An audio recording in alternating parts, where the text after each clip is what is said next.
आप प्रेम विवाह करना चाहते हैं या फिर मनचाही नौकरी, जो भी चाहते हैं मैं आपको नहीं दे सकता हूँ। लेकिन आजकल जो गर्मी आग उगल रही है, सूरज के साथ साथ सूरज की गर्मी से बचाने वाला एसी भी जब आग का गोला बन जाता है, तो उस एसी को बचाने का एक मार्ग, एक रास्ता मैं आपको ज़रूर बता सकता हूँ। जी हाँ दोस्तों, देखिए आजकल अखबारों में हम पढ़ रहे हैं, टीवी में हम देख रहे हैं, आसपास भी ये हो रहा है कि एसी में आग लग जाती है। जो ठंडक फेंका करता था वही अब आग का गोला बन गया है। तो वजह क्या है? वजह है कि गर्मी इतनी ज़्यादा बढ़ गई है और जब एसी के अंदर जिस भी कमरे में वो ठंडक दे रहा है, टेम्परेचर कम हो जाता है और बाहर गर्मी बहुत ज़्यादा बढ़ गई है, तो कंप्रेसर पर गर्मी या लोड कहें और ज़्यादा बढ़ जाता है। दोनों के बीच का अंतर बहुत ज़्यादा बढ़ गया है और इसी वजह से आग लग जाती है। या फिर दुकान वाले भी परेशान हैं क्योंकि उनके पास शिकायतें आती हैं, इसी बार बार ट्रिप करने लगा है। अब ट्रिप होने से बचाने के लिए और एसी में आग लगने से बचाने के लिए दोनों में एक ही उपाय आपको करने हैं।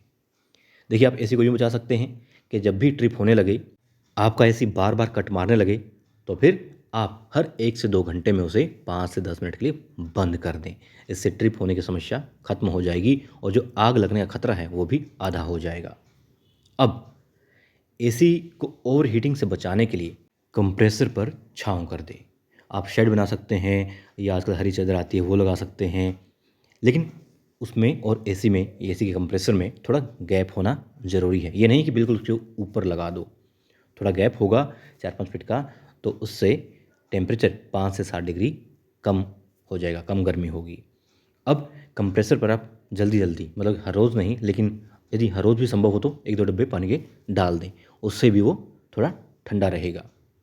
अब एसी के कंप्रेसर और जो आउटर पार्ट है, यानी कि आपका स्प्लिट है या फिर विंडो एसी है, तो दोनों में धूल-मिट्टी बढ़ जाती है जिससे पंखे पर लोड ज़्यादा हो जाता है। उसको कम करने के लिए आप उसे धो दें, नहला दें या फिर साफ़ करें। मतलब जिस भी प्रकार से उसकी जो धूल-मिट्टी है वो बाहर निकल जाए। और फ़िल्टर को भी आप 10-15 दिन में साफ़ करते रहें। इससे वो अच्छे से साँस ले पाएगा और जब साँस अच्छे से ले पाएगा तो ठंडक भी ज़्यादा कर पाएगा। साथ ही आजकल हम लोगों को आदत हो चुकी है कि गर्मी में भी कंबल ओढ़ करके सोते हैं, यानी 16 से 20 का टेम्परेचर ही ज़्यादातर रखते हैं। तो एक तो बिजली का बिल कम आएगा, दूसरा एसी आग का गोला नहीं बनेगा, सिर्फ ठंडक ही देगा, तो उसका टेम्परेचर आप 25 या 26 पे रखें, इससे कम ना करें। अधिक में तो खैर गर्मी लगेगी, लेकिन 26 या 25 तक ही आप उसको चलाएँ।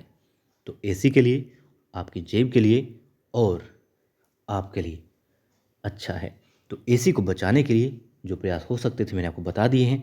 आप इनमें से जितने कर सकते हैं, अमूमन आप सारे कर सकते हैं, तो आप कीजिए। और हाँ दोस्तों, सिर्फ एसी का ख्याल नहीं रखना है, आपके अपनों का ख्याल रखना है और खुद का भी ख्याल रखना है। तो साथ रहें अपनों के और स्वस्थ रहें, खुश रहें, मस्त रहें।